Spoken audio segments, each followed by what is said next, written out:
Thanks very much for joining and thanks for the nice intro. So we're here to talk about customer-centric monitoring. Unfortunately, Chris has left the building. So he basically had a lot of topics already, but I think there's also a lot of something new if you have been to the talk before. So we talk about why do we need customer-centric monitoring? What are the 6 pillars from my point of view and my experience? And I'll do a little wrap up. But first of all, about me, my name's Andreas or Andy. You can find me at Shakalandi, that's from the Shakalaka sauce, you might remember. And it was an OSMC joke back in the early days with some early joiners also, and that's nice.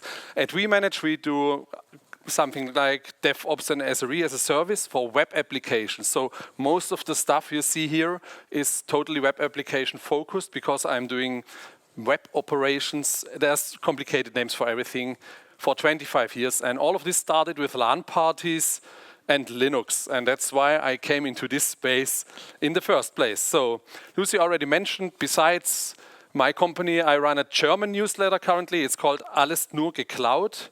And that's also a lot of the topics. So that was the last episode. It's 165 now. You can basically scan the QR code or Google for Alles nur geklaut. It's a German one. And if you have been to the Corroot talk before, I have a news on Corroot and cost optimization in comparison to Datadog on the weekend. It's coming out on Sunday. What else do I do? I'm doing a podcast, what Lucy mentioned. It's called Happy Bootstrapping. Today I released episode 97 and hopefully we have burned in the show next year. So why do we need customer-centric monitoring? Yeah, basically we need it because the business goals drive our monitoring needs. In the end, the business is paying for everything we do. They pay for infrastructure costs, they pay for our salary, they pay for everything in the end. So we need to satisfy the business goals. And therefore we need to focus on the user experience. And in my experience, it's a lot more important than looking at metrics and collecting all that stuff. And we need to prevent the issue before they impact customers. Yeah. For that, we need to change the perspective from what we have known as, so I'm a sysadmin as well for, I don't know, a long time. So we have to change the perspective from inside out to outside in. What does that mean? Yeah, the first thing is the user.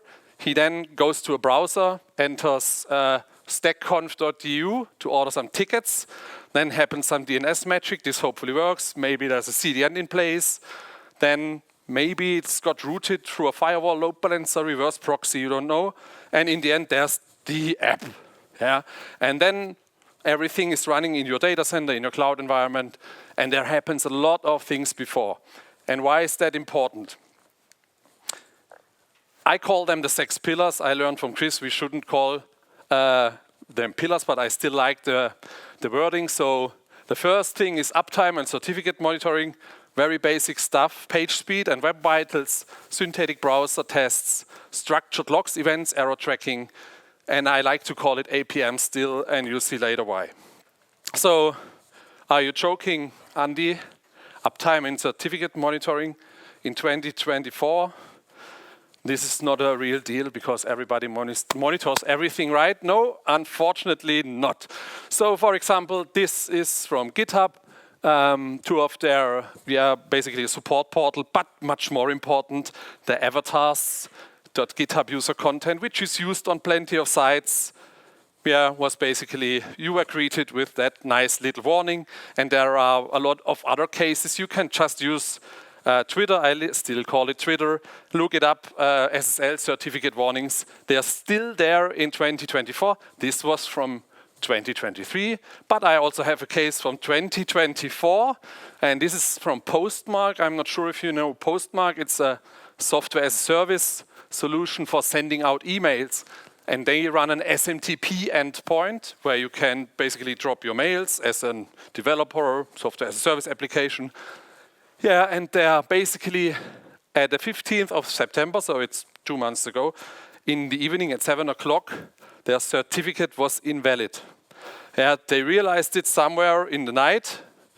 As you can see here, 5:45, fixed it finally. So 9 hours after the certificate was invalid, and they are pretty huge service. So a lot of people couldn't drop their mails and send it. So, and you could guess what went wrong. I'm not sure, I'm just thinking about, they run a lot of microservices, and in the end, nobody is responsible. That's my experience for such central places where something like SMTP is handled on that scale. So there's a microservice for handling users, one for billing, one for sending the emails, one for attachments and stuff like that. But in the end, this is a global thing, and usually we all know it from the past that there are plenty solutions available for monitoring certificates so that you really get a notification before they time out so that you have enough time for exchanging the certificate. One solution, open source, it's a very basic one, you might know it. It's called Uptime Kuma. It's an awesome tool, it's just a Docker container. You can start it, run it. It runs basic DNS checks, it runs database checks, it runs plenty of stuff. They also have browser support now. They have a lot of alerting tool, and of course they can do certificate monitoring. So it's done by Luis, so he's an awesome guy. And that's the visualization. It's currently a 2.0 version coming out where you can now test the beta version. So wouldn't have taken much time to enter the SMTP host name and click on activate to get a notification 30 days prior, or 20 days, I don't know, before the certificate invalidates. Another solution you might know when you're in the Prometheus space is the black box exporter. It does a lot of things with HTTP, and it also does SSL expiry checks. Here we have a certificate which is valid for 1 year, 9 months, and 2 weeks. It's an open source solution, and you can use it for plenty of stuff, but one of the basic things is SSL expiry. You can also use it for uptime checking, and as you can see, you also get a breakdown in what has happened, how long, and you could run it in multiple locations to get a broader view on your application from the outside. Of course, Isinga is there. This is a screenshot from our installation, and it runs a lot of TLS or SSL certificate checks. And I included this one because I wasn't sure back in the days of Isinga 1, I believe the warning time was 30 days. Now it's 15 because maybe let's encrypt automated, the automated renewal happens between 15 and 30 days. But still 15 days should be enough to exchange an SSL certificate, right? Unfortunately not, in some cases. So what else is there? There's a lot of software as service solutions out there you can use. And I know this is an open source conference, but that's why I put up a lot of them. Why is this important? Because you want to have checkers all around the globe. If you don't have your own data center, you won't. You don't do the HTTP check, the customer view on your application from inside your application. It's in German. It's den eigenen Ast absägen. I think biting the hand or something like that. It's the English translation. And I don't want to emphasize one of them. Just check them out. There's a new player coming up. It's called OneUptime. And it's interesting because they are fully open source and you can use their software as a service solution. You can go on GitHub. Basically, you could also use their SaaS solution and use your own nodes for doing the checks. So basically some kind like Isinga satellites, and then you register them at OneUptime and they do the checks for you. It's some kind of new thing I've learned. It's called commercial open source software, and it's kind of in the gap between open source and SaaS. So pretty interesting stuff on the uptime earned certificate stuff. What else do we have? What's also important when you're the user of a page is page speed, because it has a huge impact on the user experience if a page is fast or it's slow. There's a lot of data out there. For example, the Chrome user experience report data, long name, CRUX. I have a slide on that as well.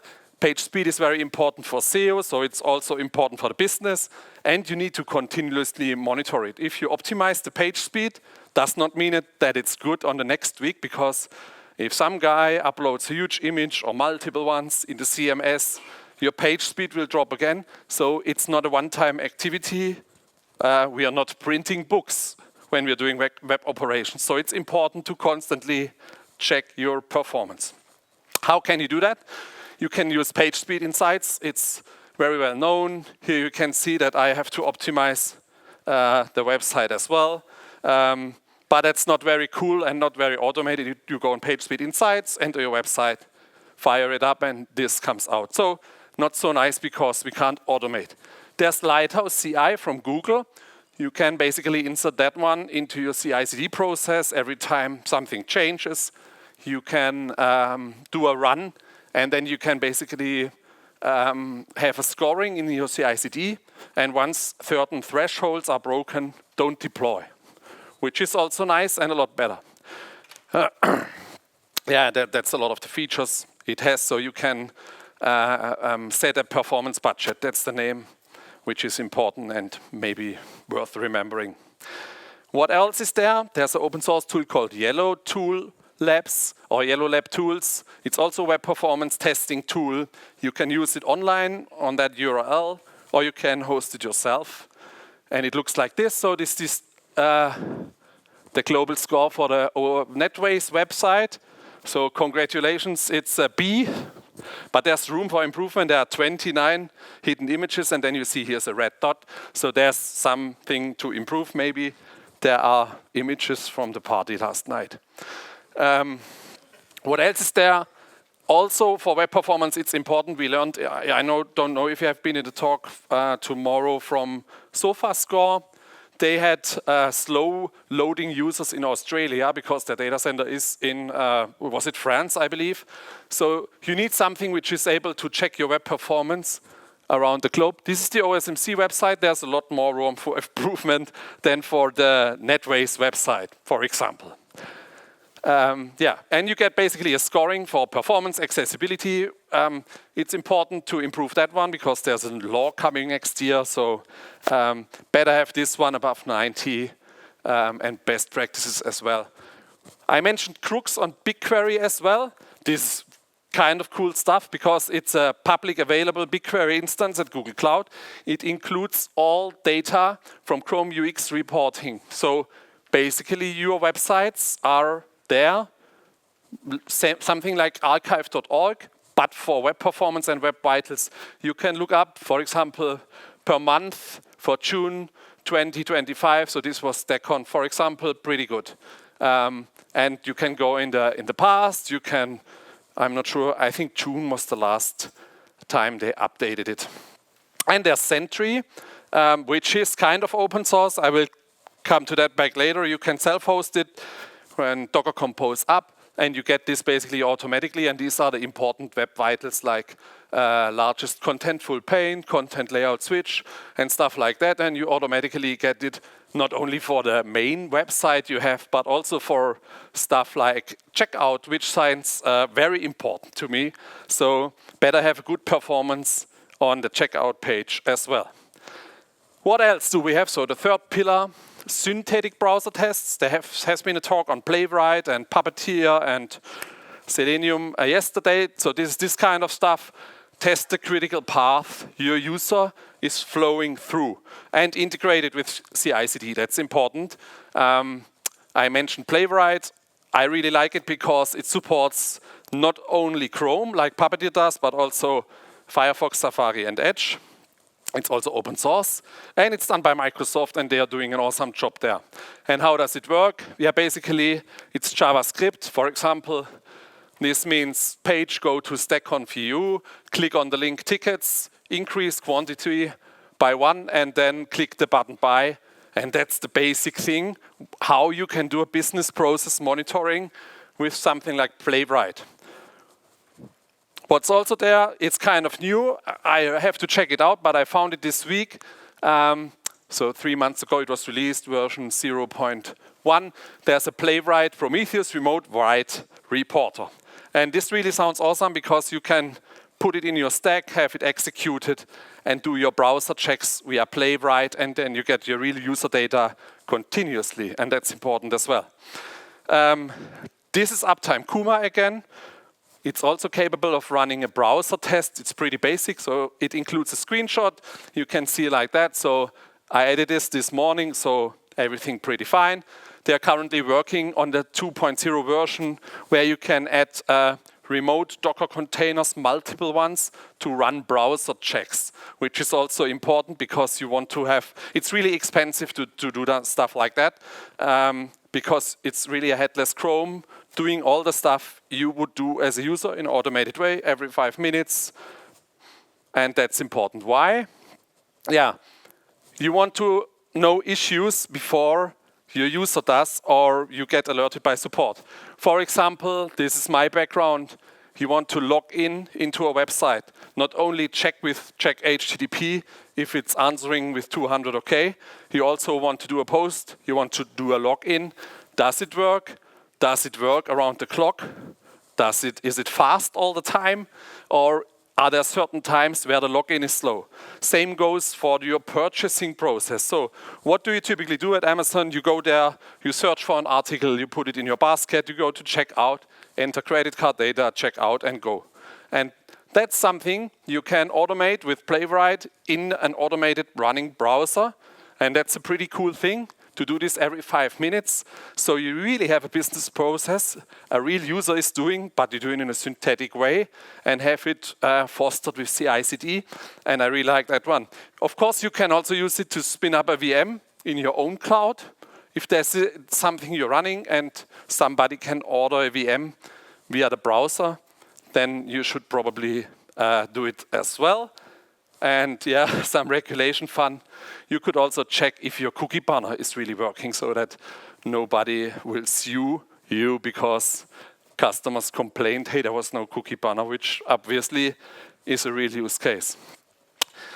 Next one, this is a quote from Charity Majors. I believe she has been here also. She's the CTO of Honeycomb. If you aren't rolling out a solution based on arbitrary wide structured raw events, so she doesn't call it logs and she doesn't call it just events. Important is structured, that are unique and ordered and trace aware without any aggregation at write time. You're going to regret it. And what does she mean? Yeah, we heard this conference a lot. You need logs, events, stuff like that. I'm go quickly through that. You have seen Elastic. It's a thing you can use. There's the booth outside, and there have been plenty of talks on it. There's, of course, the competitor from OpenSearch, but there are also other solutions. And that's the one Chris stole from me. I really like ClickHouse. It's also the storage engine inside Centric, which I will come back later on. I made a screenshot when there was observability, but there's also data warehouse. There's also a lot of other stuff. And ClickHouse is an open source solution by Yandex. So this was basically the Russian Google, let's call it like that. And they are now running it on open source. And it's totally awesome because you can use SQL. And it's really, really fast. So this is a use case from Cloudflare. There are some numbers out there from 2018, so 6 years ago. They were ingesting 8 million logs per second into ClickHouse. So, and they have grown pretty much over the last 6 years. There are no numbers available. They just call it hundreds of millions of inserted rows every second, which is really awesome. And what's very, very nice on ClickHouse, in the talk before, there was some details on it, but you can have a storage tiering inside it. So there are metrics solutions which store on disk, like Victoria Metrics. There are some others which use only S3 as backend, which may be kind of slow if you have a lot of events. And what ClickHouse is capable, you can configure. I want to have 2 weeks, 4 weeks on my fast SSD, and everything else put into the archive on my S3, and that's really nice. The second use case is Ahrefs, which is also a pretty big player in the SEO space. They have multiple hundred clusters deployed, geo-replicated, and trillions of rows. That's really, really a great figure, and really check out ClickHouse as well. There was the talk on Coroot, because I left this one out now, but there's also, it's called Querine. Yeah, it's not grün. I had to look a video to get the audio right, but they call it query in, and it's a new tool on the place. It's also using OLAP storage, ClickHouse obviously, but you can basically use it as your drop-in replacement for Loki, Prometheus, Tempo, Pyroscope, and OpenTelemetry. And you can see down here there's a lot of agents like the Grafana agents, FluentD, Logstash, Telegraph, and OpenTelemetry can automatically use it if you deploy it. Okay, there's the bunch of features. There's, of course, unlimited open source deployments, and there's also a cloud solution available. It's not only capable of using ClickHouse, but also DuckDB, Influx, and a lot of other stuff. It comes with its own metrics explorer, but you can use Grafana as well. And I believe it's really worth looking at. Error tracking. So for me, that's a completely different story than just having logs, because that's something you want to have before you do log management, because errors are really annoying for the user. For example, on the server side, on the application side, or also on the client. So when the user has an error in the browser, when you see in console, it's usually maybe slow or something breaks. You want to really catch that error, which usually happens when there's a new browser version, an outdated browser, and you have an error in your application and the people can't buy. Because of that, you want to get an alert. And that's, for example, here a customer installation of Sentry. This comes automatically once you deploy the Sentry SDK. It's just for the application developers adding the SDK, adding 2 lines of code, and then you basically get this completely automatically. So you get this top error here. This really looks like a problem, 10,000 occurrences, and Sentry automatically sets it to high priority. It's assigned to a developer, so he has to fix it. Here is a regression coming in. This does mean it has been fixed in a former version, but came back again, and it occurred 220 times. So this is a PHP application. As you can see, I had to redact a lot of information because I don't expose the customer here. But for example, there was a zip error, for example, can't open file. So obviously, this might have some impact on the customer. Maybe she wanted to download something and this didn't work, so you want to know it. And you get automatically the count, so you also want to know, I don't want to work on an issue that happens once a week. This does not make sense. What else do you get? This is what I talked before, so this is a PHP application.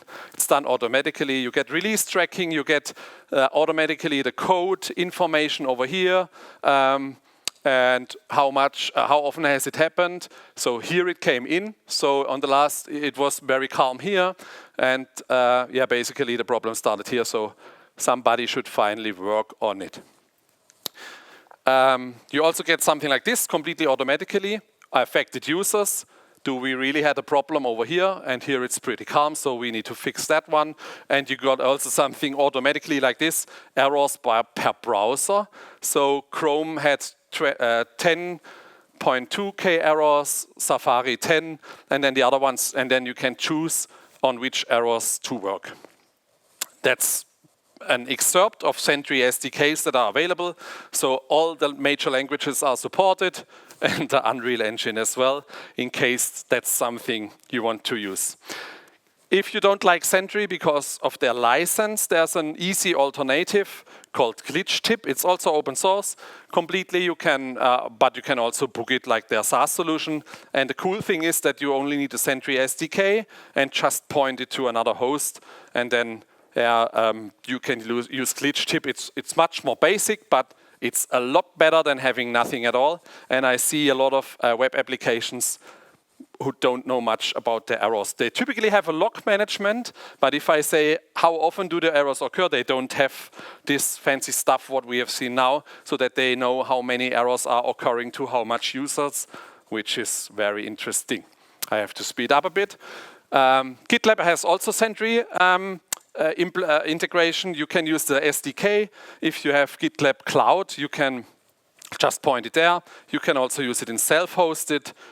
Next thing, very important. I have 5 minutes left. Fuck. So HTTP transactions, this is also automatically done by Sentry. So you can really focus on what's slow for the user. You can see the slow HTTP ops and database ops, which is kind of this. So you really want to have a time spent scenario where you can really see here are my top 3 statements where the database or the application is spending most of the time. And then you can try and go there and optimize the queries. You can also drill down in the query. I didn't have a screenshot on that, but it's a pretty awesome thing. And again, you only need to add 2 lines of code. And what's also very important when you have a web application, so typically your developers start using a lot of other APIs.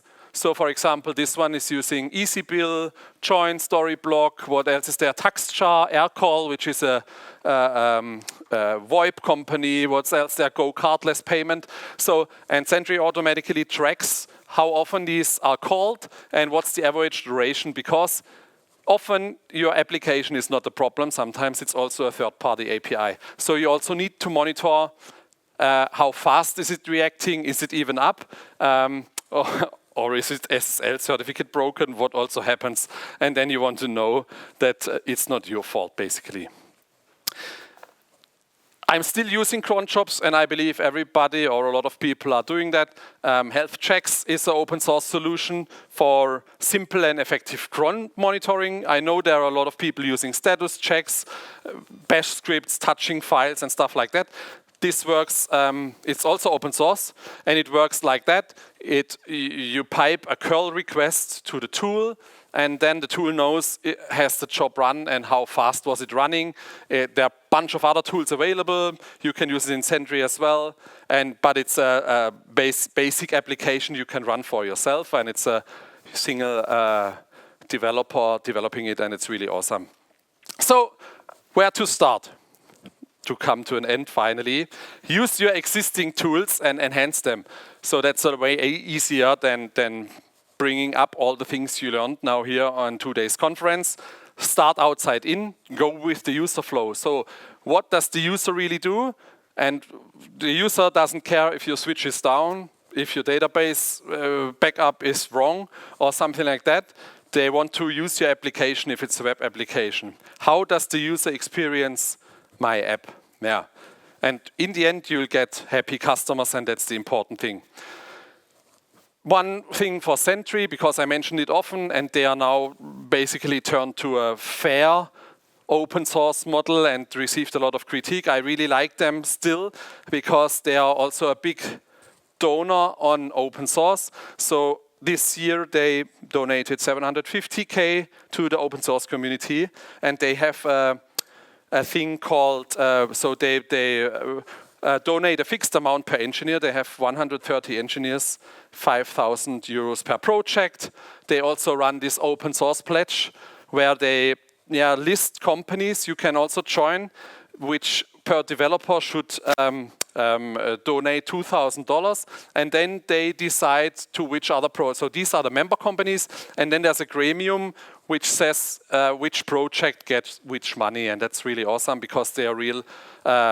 Imagine if you're working at a large corporation, if only 1% of their sales is donated to open source, this would be totally awesome. So that's why I wanted to mention it. That's basically it. You've made it through. Thanks very much. And this is where you can find me. And are there any questions? Thank you, Andreas. 1 minute. 1 minute left, is that right? Perfect. Oh. Wonderful. There's but a question. We have time for questions, and we do have questions. Let me just fetch this. Can you catch?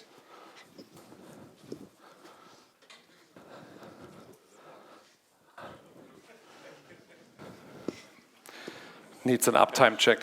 Now it is. Now it is. Okay. Yeah, thank you very much for the talk. And so I'm wondering, are you spending your morning looking at 20 different tools, or do you have something where you have it aggregated or get the information more compact? Good one. So So typically it depends what we deploy for customers. And if they have nothing, we start with something like Centric, because you really get an easy overview on the application state from multiple levels. So you can also add the SDK for the app. And typically we don't get the alert. The developer gets it via Slack, via email, something like that. Depends on their configuration. We then help to join. I'm not using all the tools I mentioned here. Obviously, this would be crazy, but it's an excerpt. So in my newsletter, I compile a lot of open source tools. And this is an excerpt of stuff I come over with and I find kind of awesome, because I really find it more important to have the customer view first before you really have eBPF automated stuff available.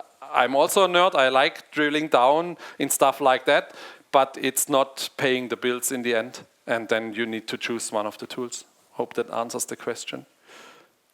Of course, we have alerting, and we get alerts when the SSL certificate is down. So that's the first start. Any more questions? Oh, come on. Okay, then let's give another thank you to Andreas.